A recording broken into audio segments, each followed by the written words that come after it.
Hello.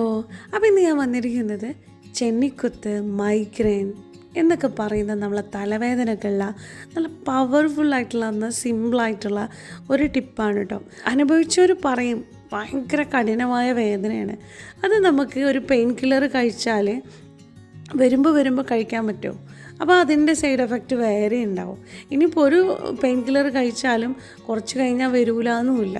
അപ്പോൾ അതിനായിട്ട് നമുക്ക് വീട്ടിൽ നിന്ന് ചെയ്യാൻ പറ്റുന്ന സിമ്പിളായിട്ടുള്ളൊരു ടിപ്പ് എന്ന് പറയുന്നത്, ഒരു ചെറിയൊരു പാത്രത്തിൽ 1.5 ഗ്ലാസ് വെള്ളം തിളപ്പിക്കാൻ വെക്കുക. അതിലേക്ക് ചെറിയ പീസ് ഇഞ്ചി, ചെറിയ പീസ് എന്ന് പറയുമ്പോൾ 1 സ്പൂണോളം ഇഞ്ചി വേണ്ടി വരും.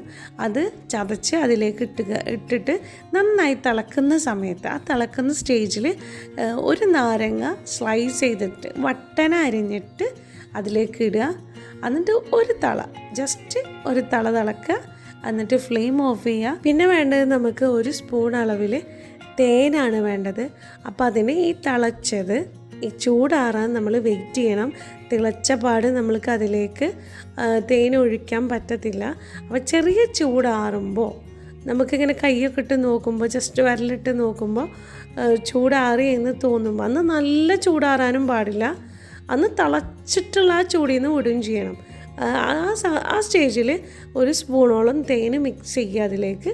എന്നിട്ട് ആ ചെറിയ ചൂടിൽ തന്നെ നമ്മളത് കുടിക്കുകയും ചെയ്യുക കേട്ടോ. പിന്നെ ഇത് ചൂടാറിയെന്ന് വിചാരിച്ചിട്ട് രണ്ടാമത് ഈ മരുന്ന് ചൂടാക്കാൻ പറ്റൂല.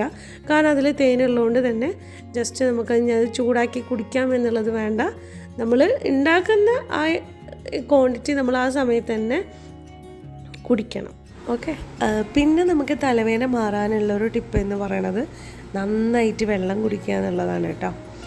അപ്പോൾ ഈ 2 ടിപ്പുകളാണ്. നന്നായിട്ട് വെള്ളം കുടിക്കുക, അതുപോലെ ഈ വെള്ളം നമ്മൾ നേരത്തെ പറഞ്ഞ പോലെ ഇഞ്ചിയും ചെറുനാരങ്ങയൊക്കെ ഉള്ള വെള്ളം തിളപ്പിച്ചിട്ട് അത് തേൻ മിക്സ് ചെയ്തിട്ട് കുടിക്കുക. അപ്പോൾ ഇന്നത്തെ വീഡിയോ നിങ്ങൾക്ക് ഉപകാരപ്രദമായെന്ന് വിചാരിക്കുന്നു. അപ്പോൾ ഉപകാരപ്രദമാണെങ്കിൽ ഷെയർ ചെയ്യാൻ മറക്കരുത്, ഇഷ്ടപ്പെട്ടാൽ ലൈക്ക് ചെയ്യാനും മറക്കരുത്. അപ്പോൾ ഇതുപോലുള്ള വീഡിയോസിനായിട്ട് നമ്മളെ ചാനലൊന്ന് സബ്സ്ക്രൈബ് ചെയ്യുക. കൂടുതൽ ഹെൽത്തി വീഡിയോസായിട്ട് വീണ്ടും വരാം. താങ്ക്